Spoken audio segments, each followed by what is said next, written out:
Welcome to the Inside Silverstone podcast, a business-focused podcast covering all things tech, engineering and innovation.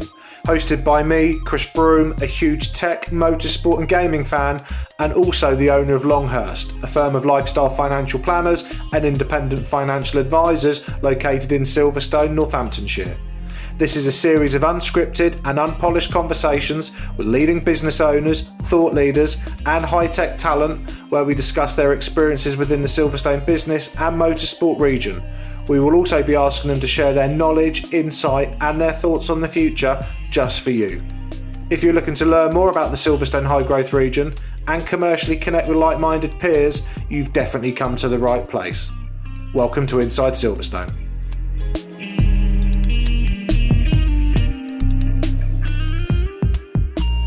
Welcome to the next edition of Inside Silverstone. My name is Chris Broom and I am your host. Today I am delighted to finally welcome to the show, Andrew Grant, who is CEO of Aylesbury Vale District Council. Andrew, welcome to the show. Thank you, Chris. Nice to be here at last. Because I have the Scarlet Pimpernel.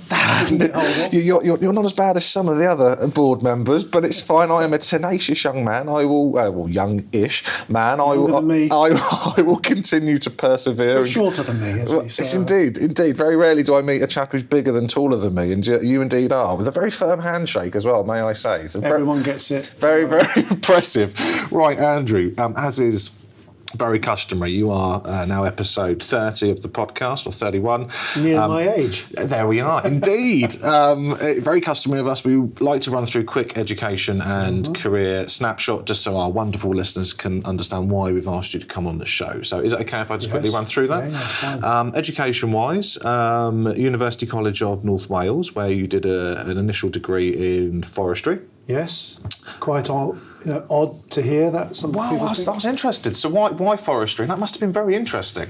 It was fascinating. It wasn't something you could walk into a job, though, because at the time there were a lot of us, actually quite towny type students who were, it was a bit of a romantic notion to get up into the trees. But forestry is quite a hard grafting type of topic. It was about production of timber and so on. I quite like the kind of environment, what now would be kind of working in environmental sciences, preserving trees, National Trust, with a lot of students that were probably not that, suited to the outdoor life. So a lot of us became, accountants and local government officers. But at the time, I thought it was my granddad had been a forester. Right. Not that I'd known him, because he died before I was very old, and his, uncles. And I had a romantic notion. It was either that, or Celtic studies. I wanted to be a Celtic warrior. I had ideas of being Cuchulainn, the chieftain. In my probably reading too much.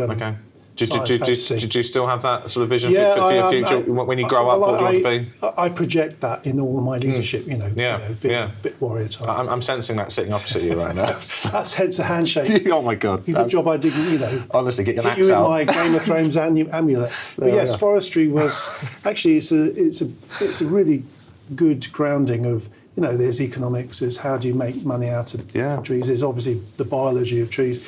And North Wales is an amazing place to be in. Sure. Not many girls and not many rock bands to listen to, because Bangor's a long way from anywhere. Yeah. So if you don't like many friends, then go to Bangor. But I had solid friends there, yeah. Yeah, good. And then once you'd finished that degree, you then also followed up with a master's in housing, which you did at the University of West of England. Yeah, well, I came back from forestry degree, didn't get a job in forestry, as I mentioned, not many of us did. Wasn't really a very well-paid job, sitting in the middle of a forest with rain dripping down your back of your neck. I like people too much, I realised. Yeah. So I came back to home, and anyway, I rowed with a guy. Actually, I was big into rowing, being a tall chap. Yeah. And I rowed in North Wales, but also back in London, where I grew up, at Kingston upon Thames, and I met a guy that worked in the housing department in Londonwell Croydon, and I just punched some evening meals off him because I was poor, and just said, have you got a job? He went, not. Do I have to get you a job as well as buy you a meal? And then fell into local government. I had no clue about it, and then one thing led to another, and I went into the homeless team there. And then one thing led to another, and I met someone, a lady, and she was studying at University of West of England, Bristol Poly as it was called, and she was doing housing. I thought, I like her, I'll do housing. It's weird, isn't it? It wasn't like I discovered it and I thought, well, this is a career I could do. It's people-based. I was working in the housing department in Croydon, dealing with some very, quite difficult people in difficult circumstances. Yes, I bet, yeah. I thought this is a career you could make your name at. So I went and did a degree there and then a master's, and then fell into local government. Which then sort of evolved career-wise from sort of 97 to 06, where you became Deputy Chief Executive of the Cotswold District Council. That's right. Which must have been a sort of wonderful, beautiful part of the world. Beautiful. On the surface, yes. I mean, amazing environment to be in. Quite a few, I came in as Director of Community Services, so much wider than housing, so managing the museum, fantastic Carinian Museum there, waste management, a whole range of community services which we can come on to. But beneath the surface, like most rural areas, there are quite difficult circumstances for people that didn't have access to a lot of money, and rural poverty is a not often talked about topic. No, that's not. Literally trying to get the first couple of miles to town to work can be the most difficult 2 miles that you'll ever get. So in cities, obviously we all know about the difficulties of people at the margins, and that's a worry anyway. But in rural areas, it's often, we mustn't underestimate that for the Aylesbury Vale. Deep pockets of deprivation in our bigger towns, but also isolated older people in the rural areas. So that was a flavour of Cotswold as well. Very large physical area, but to live your life in Cotswold isn't always as pleasant as it might be if it's your third house and your other two are in Highgate in London. Yeah, very wise.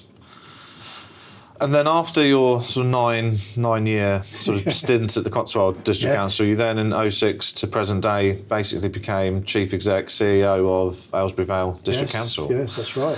And so the next question I'd normally ask if I was chatting to a sort of traditional business owner would be, talk to us and introduce your business to us. And for those that don't know what you do, what do you do? And so I'm going to ask the same question. So for those that aren't familiar with necessarily Aylesbury Vale District Council, but ultimately how a district council works and operates as an entity, and your role therein, you have the floor. Explain. Talk to us. Well, thanks, Chris. I like your intro, asking business owners to explain what's the purpose of the business, what do they do.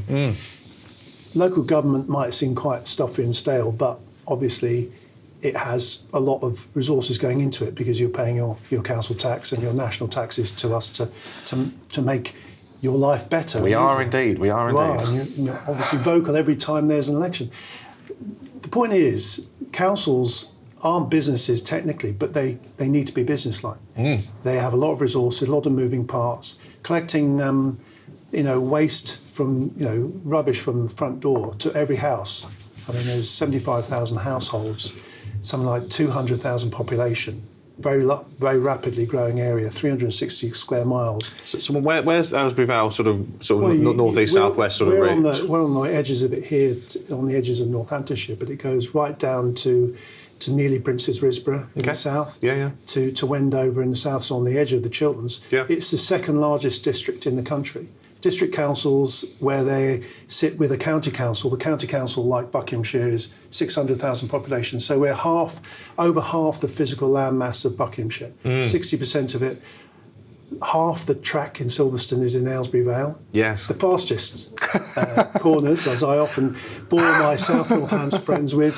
So we work very closely with South Northamptonshire about the planning of Silverstone and the MEPC site, and the track is really important to us, as well as Silverstone Village is in Northamptonshire, but Silverstone track is half of which is in Buckinghamshire. Interesting. So a very large physical area. So say it's a business because we have something like 450 staff. We've when I joined, we had a sort of turnover of 90 million. With the government cuts and the austerity, we've had about 60% of our government grant reduced. Wow.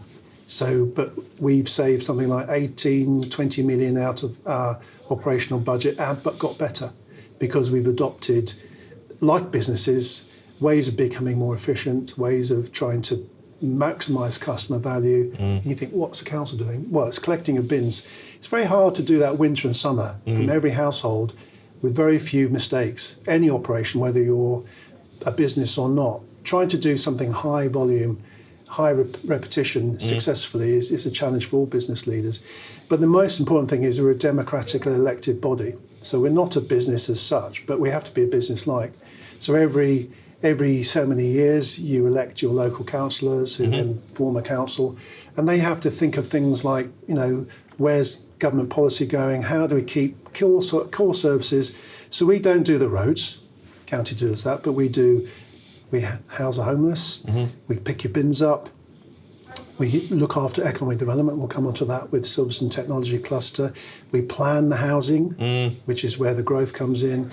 We make sure that your air quality management, the food you eat in the restaurants is safe. Really things that if we weren't there, you'd soon notice within about 6 hours. Yeah. But we're not here to we're here to make things better for you without you noticing us. But of course, we do ask for government to pay us some grant, although that's all going by 2020, and council tax. But council tax, people get quite upset. Most of it goes to the county council, 90%. We get 10% of whatever you pay a year to whomever you pay it to. But for that, in our case, £145 of that, £1,000 comes to us. And that we do something like 250 services for that, most of which you wouldn't know that you exist. Yeah. And we have to cope with those cuts. But less than half, almost between a third and a half of our costs are council tax. The rest of it has to come from income generation and efficiency savings. And local government is facing where, apparently austerity is over. Yeah. And I know on podcasts you can't see my face, not keeping straight. Austerity isn't over. The public sector, local government's going to take another £3 billion cut over the next 5 years in order to effectively keep the public sector afloat, because most of it goes to the NHS, quite rightly, Yes. perhaps you could say. But the NHS can't function unless the county council and district council can do those services that feed into, when people go into hospital, they have to come out of hospital. Hopefully they're prevented from going in the first place. Yes. But so all those services that keep people well, and when they are unwell and need to come home to a house that's, has someone to come and care for you if you've been ill, or services that surround the community, those need funding as well. It's not enough to do the NHS once you're in hospital. That's not good enough.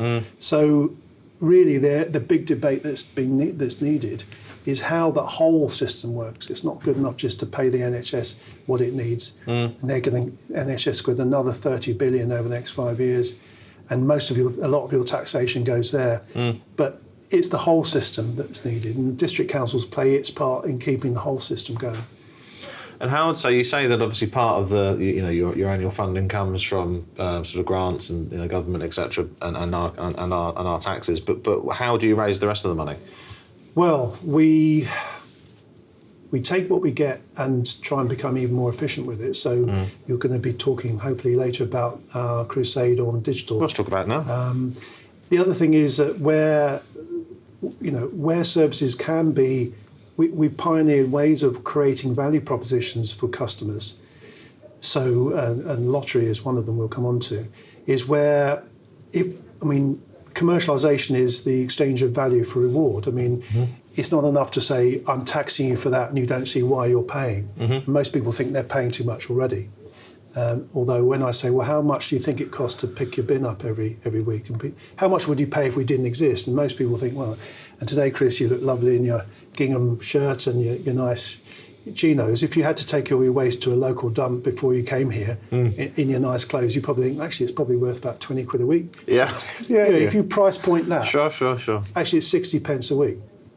Wow. And there's no rubbish, and we pick it up. Now, obviously, we're scaling that over 75,000 households, 200,000 population. But if we could create value propositions that say, well, what's it worth to you if we added something that you don't absolutely need, but you'd like because you trust us to provide it? So our green waste service, which we don't have to take grass cuttings away from your front door, but a lot of people like it. We introduced that in 3 or 4 years ago. And some councils just give it to you within the council tax, but then, that costs us to provide you an extra bin and pick it up. That within sort of 3 months, we had 17,000 people signed up because some people had 2 bins. Had I known how many people wanted it, and it's only £34 a year, I'd have charged £90 a year because people think, well, that's still cheap at twice the price. Sure. So we're creating value propositions that people think. So we've tried out subscription services for house cleaning. We've incubated businesses and tried to, and one of the failures that I will admit to is that we couldn't scale it as a business. We didn't have sometimes the skill set to know that we had 5 or 10 people paying us 3 times the annual council tax per month for house cleaning because they trusted us to provide it, because they thought, well, it's a sort of extended council service. They could get it from the private sector, and we would bid on quality and price like anybody. We're not robbing the private sector of work that they're owed because everyone has to pitch for that.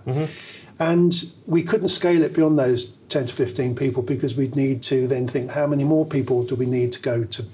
It's not like waste crews where we can go to a house every day, buy a kind of waste rounds, and there's a lot of infrastructure required.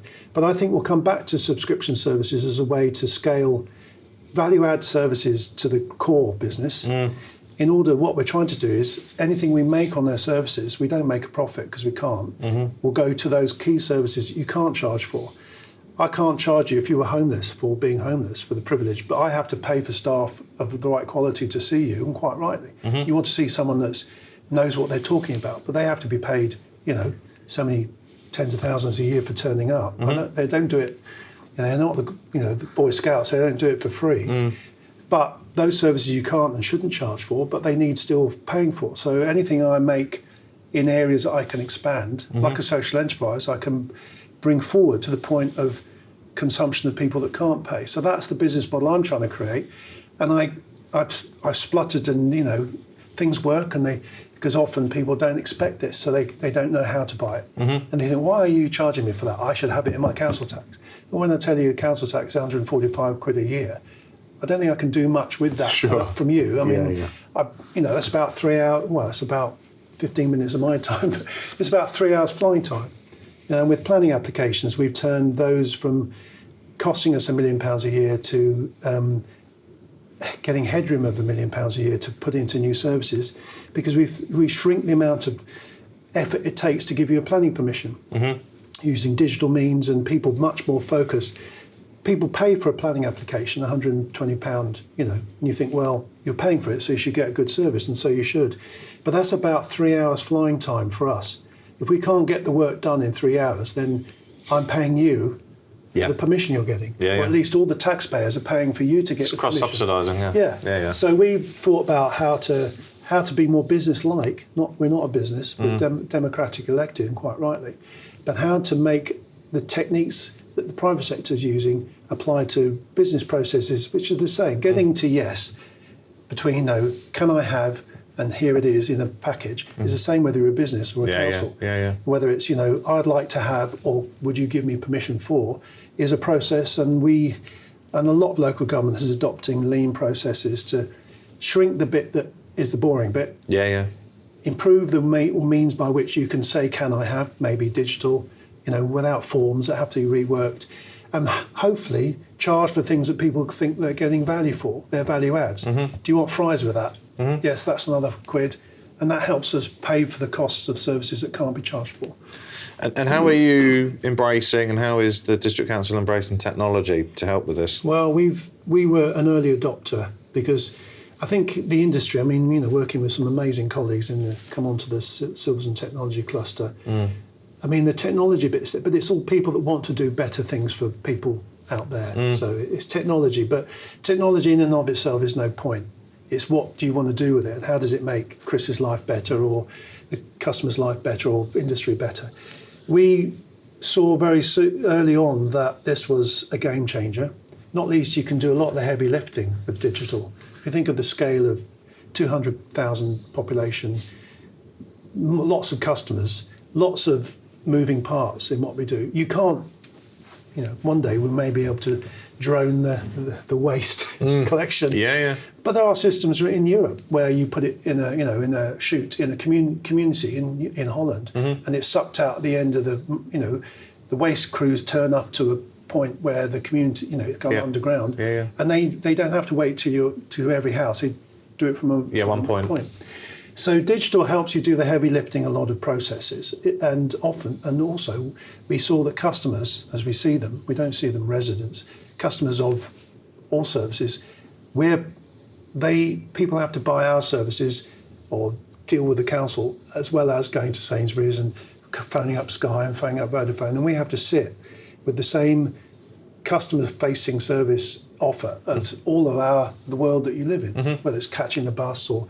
So increasingly, the world is turning to shrink wrapping the kind of data to your phone or to your device or to your chip on your ring, and as you mentioned, people to miniaturize that to make our services fit your day, not you fit our day. Like, Chris, can you turn up at 4 when we're open? You'll have to queue. Do you mind?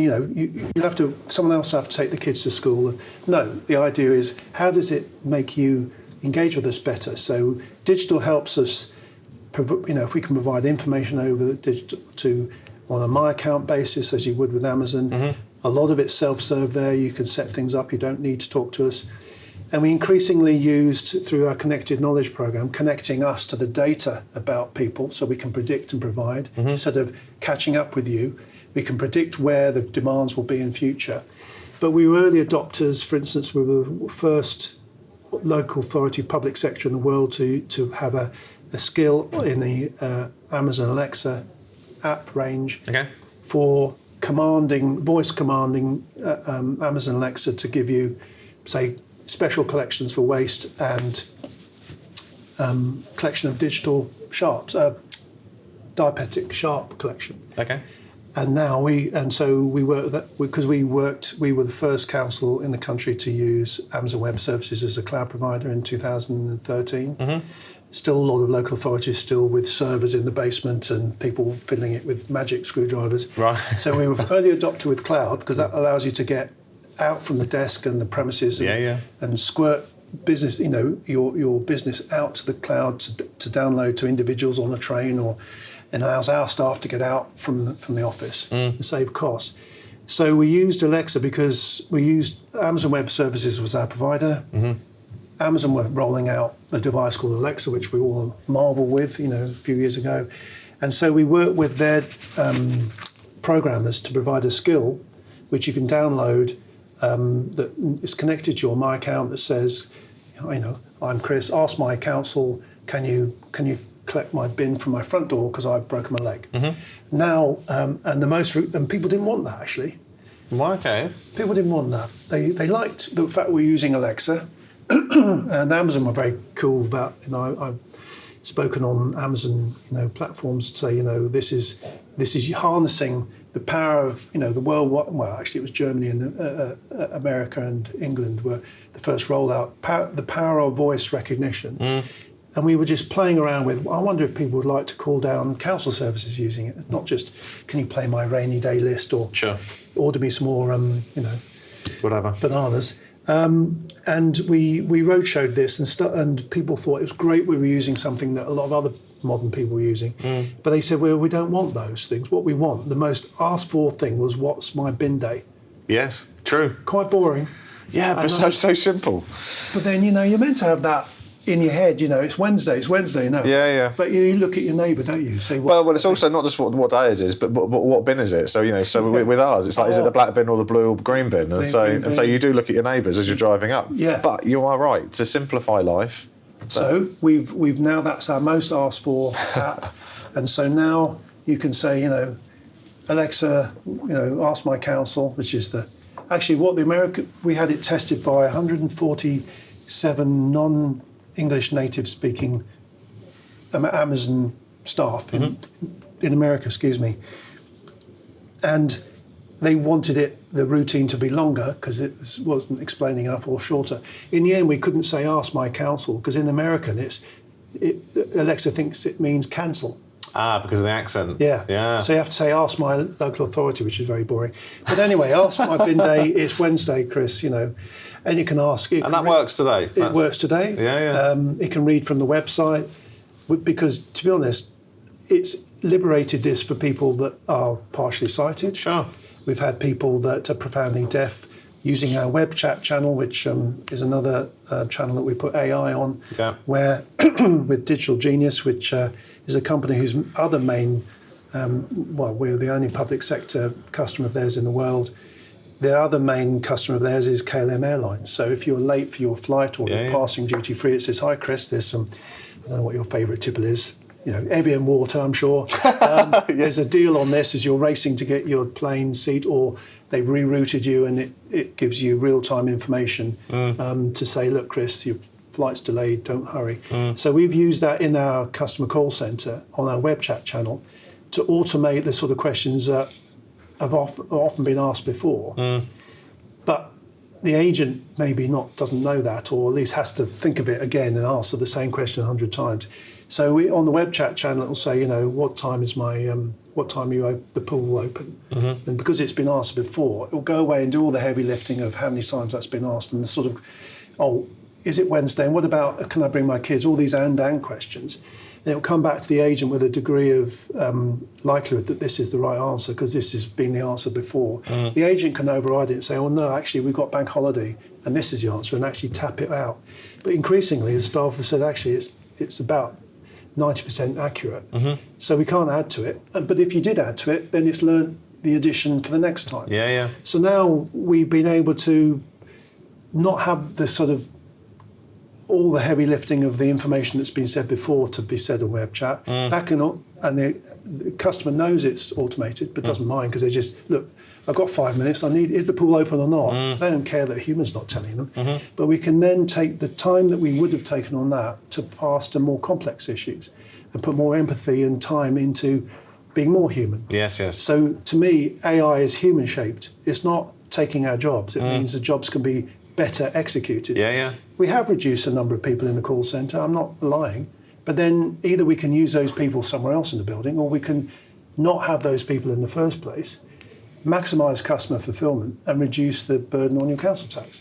So I think digital is the passport to better human services when resources are scarce and you want the human to go into the places that you're paying for that kind of empathy and trust and connection. And yeah. You're not going to get a robot saying, "Oh, sorry, you're homeless, and we can't help." That isn't the point of the council. Nor would any private sector do that. They would automate the things that are sort of cost to the company, and they'd maximise the bit that are increasing their value proposition, the people interface. So people buy from people. Sure. But often, if you're on the run and you're on the train and you're late, you just need the information. You don't need to wait for someone to get back to you because they put you on hold. Yeah. This neatly leads on from a sort of technology conversation to the Silverstone Technology Cluster. So we're sat in Silverstone Park in the Innovation Centre today.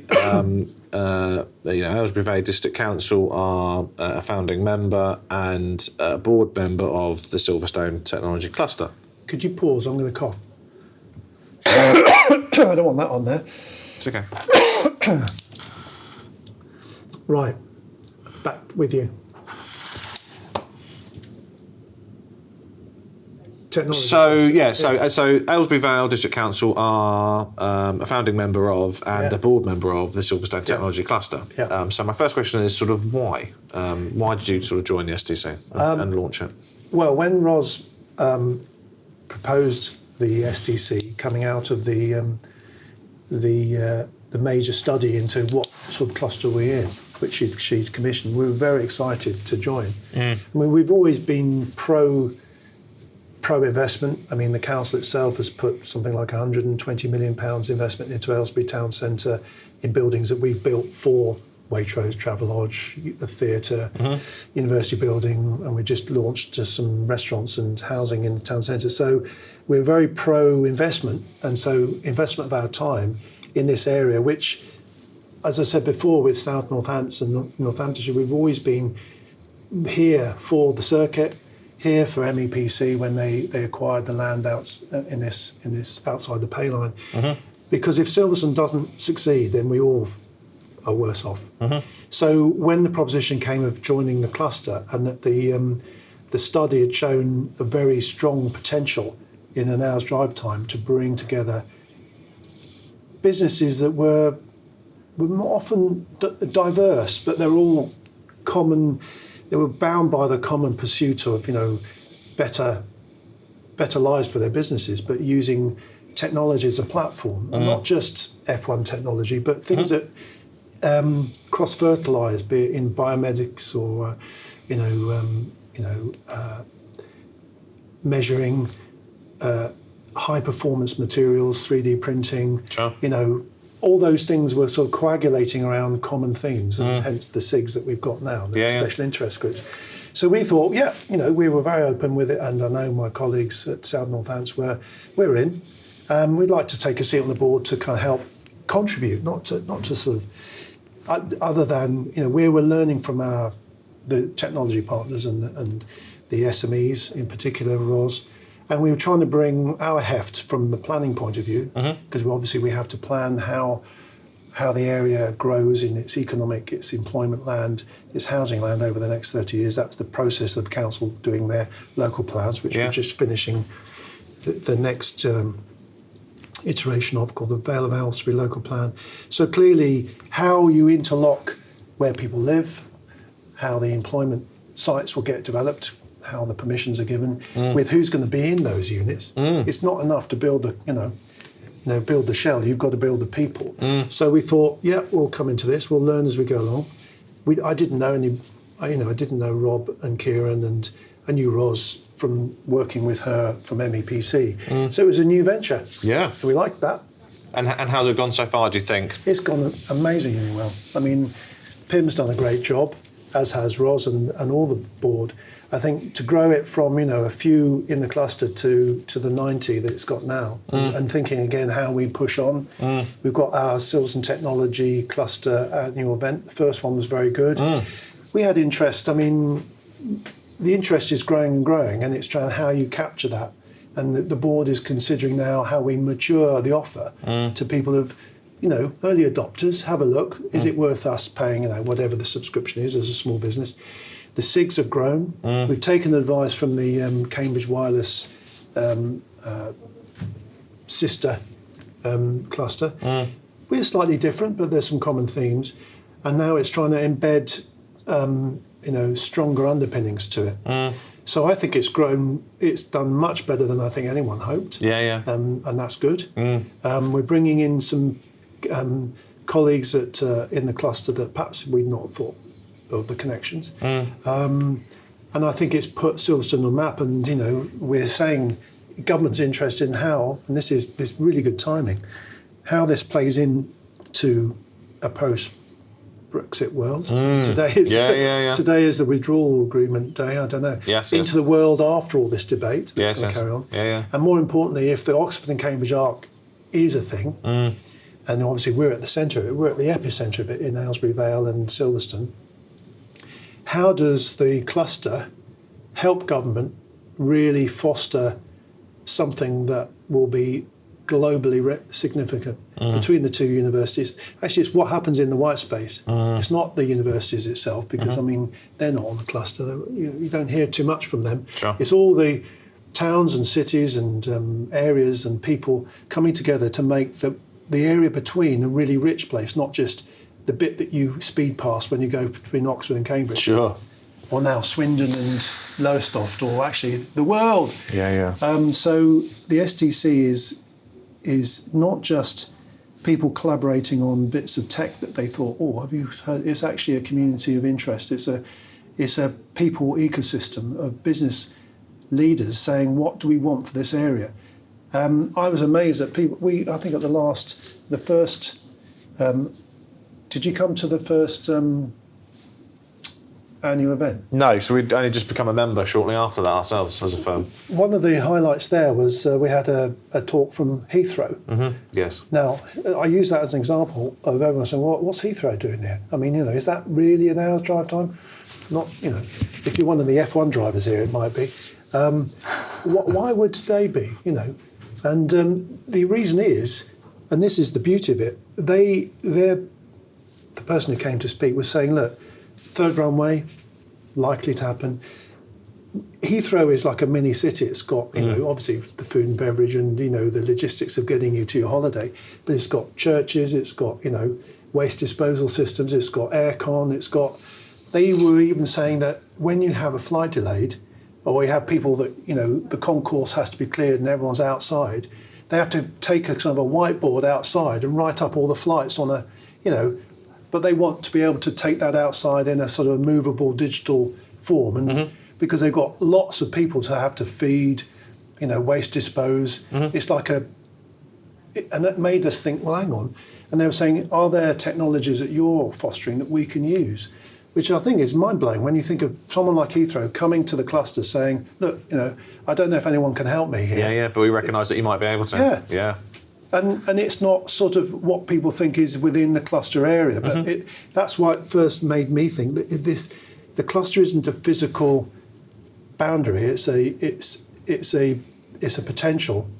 It's a potentiality. It's a capacity to help. Yeah. UK PLC. A wider audience. Yeah. Yeah. And through the SIGs, if you're fostering, something really clever that people think you need a PhD to understand, how do we take, at the end, something out of that will be something, not being rude, Chris, but you and I might say, oh, I see what the purpose of that is, and cut it across silos of industries to make it useful to someone right in another silo, let's call it, that might think, actually, if you could 3D print a liver or a kidney, apparently you can, the biomedical companies might not realise you can do that. Perhaps they're telling you can 3D print. I don't know. I'm not even sure what I'm talking about. No, but the opportunity of being able to collaborate and partner with people outside of our business community, geographically, but also from a sector and sort of speciality is huge. Yeah. And you're right. The Heathrow example, Pim, rightly explained that same story in episode 1 of the podcast, where businesses from the STC and Silverstone Park are now collaborating with Heathrow, which is just such a win. Well, it's great you use that from a story point. Because people probably wouldn't get too surprised if we said, because you've heard of the thing that the F1 telemetry, in-car telemetry, has to be really good because the driver's getting, information from the pits. And we know that that's lent itself to how hospitals can use that sort of PicNet technology. Or in fact, flat babies when they come out blue, how the pit lane technology about how to get the baby breathing again, the hospitals and the pit lane have learnt how you get things done in quick sequence. Getting a wheel off a car, yes. The same as getting a flat baby breathing. And so you think, well, I can sort of see that. But the Heathrow thing showed you how relevant the STC is. And it's just at the beginning, 2 years plus in, 100 members plus at the moment, and very, very, very, very exciting. Andrew, we are 37 minutes into this podcast. Oh, we have literally waffled for England.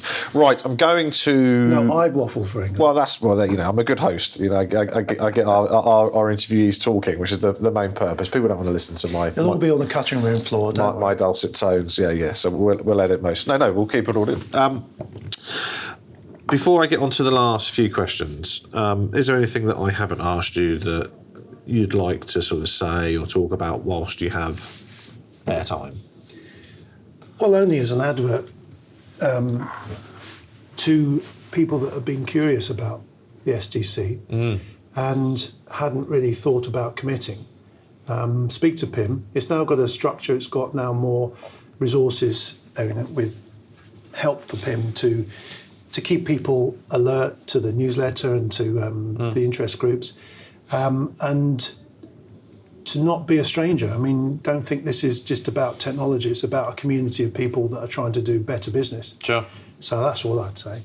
Yeah, and for those that are listening, Pim is the CEO, and so what I'll do is I'll leave a number of links in the show notes, including obviously a link to Aylesbury Vale District Council, but also to the STC, so that if you do want to get in contact and sort of discuss potentially sort of collaborating, partnering up, etc., then you've got an avenue to do that. Just come to the Innovation Centre for a coffee.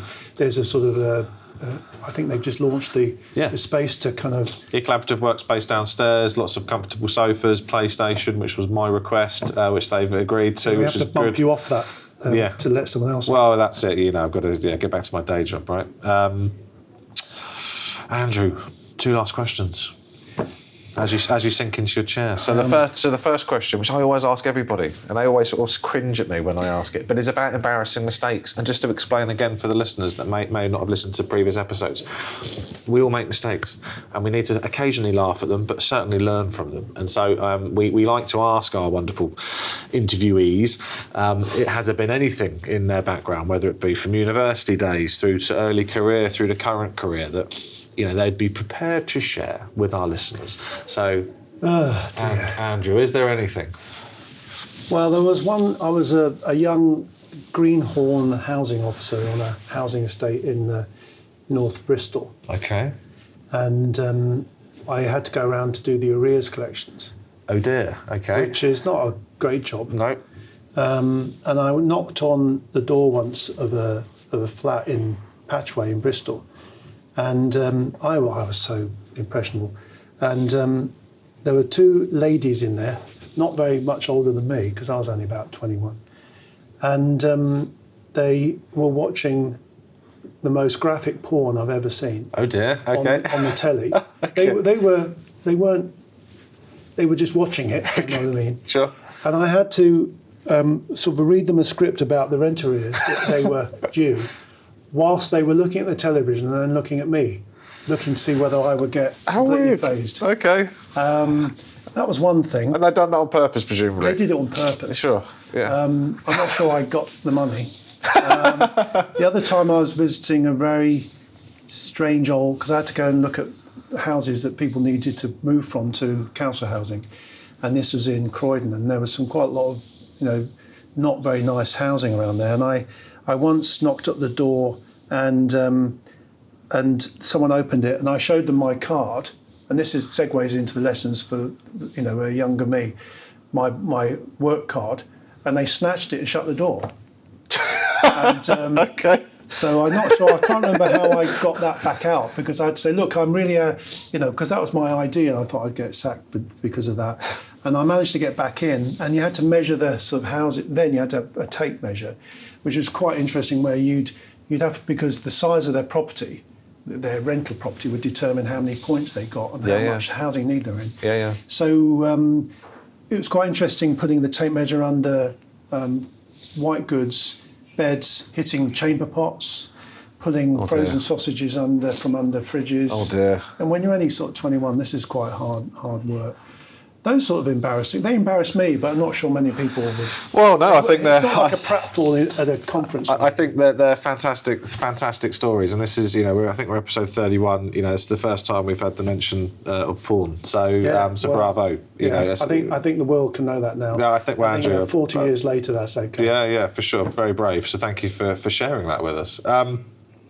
Last question. We know we have some wonderful students listening to the show now. So big shout out to all of those that are listening, certainly if they're from Kingsthorpe College, who will know me. Clearly you are a master in your field, CEO of, second largest district council in the UK, lots and lots of experience. But there would have been a time, as you said, Greenhorn, back in your sort of early days, even pre-career, where you would have been a little bit green, a little bit wet behind the ears. So sort of knowing what you know now, as a master in your field, if you were to go back to your younger self, what one bit of advice would you give yourself? I would give myself the advice that it's never too late. Conversely, don't commit too early. If you start something and you think, oh, this has to be my career, it's not. You think the world's ended when you're 21 if you haven't chosen, or school tries to say you must do this because you're good at that topic. I've demonstrated. I did forestry, and I got a 2-1. I could have become a forester, but I didn't do that anymore, and I switched completely into, because I met someone that was, it could have been in financial services, or it could have been, I don't know, an engineer. And you've got plenty of time, even in your 20s and 30s or older, to have more than one career. Sure. To do something, have a good time in it, switch it. I mean, I'm 60 this year. I don't think I'm, retiring. You could do another 20 years. Sure. I could create businesses, do businesses whilst you're doing maybe a course. Don't feel it's all over. Enjoy what you do, and do what you enjoy, and it might take you a couple of starts to find that. So my advice to myself would be, this isn't it. But looking at it from the lens of the end of the telescope when you're 21, you think that has to be it, because you think, I need a house, I need to get some money for myself. So I think even now, we were talking the other day about apprenticeships and my children growing up. It's so good to see so many apprenticeships coming through in the apprenticeship levy, and to see these as legitimate courses of action for people that don't want to go to uni and maybe have that debt. There's nothing. In fact, there's every reason why you should go and learn the ropes. Get a bit of money while you're doing it. Get a course at UTC or whomever's providing that as an employer, and try things out. Don't be scared, because there's plenty of time, and don't be told that that's it if the first one doesn't work out. Very sage advice. I think my key takeaway from that is enjoy what you do what you enjoy. Andrew, thank you so much for coming on the show. Looking forward to feedback from our wonderful listeners online and face to face. No, it's good. I think that was a good episode. But thank you for coming on. Would love to get you on in future seasons to sort of catch up on all things sort of Aylesbury Vale and what's going on, and clearly, hopefully, the natural growth and progression of the STC. Definitely. So, Andrew, thank you again. Goodbye for now, then. Goodbye for now. Bye. The Inside Silverstone podcast is produced by the team at Longhurst for the benefit of those with a passion for all things tech, engineering and innovation. For more information, please visit longhurst.co.uk/Inside Silverstone, whilst also remembering to give us a 5 out of 5 star rating on iTunes. Please note that neither Chris Broom or Longhurst work for Silverstone Park, Silverstone Circuit or Silverstone Technology Cluster.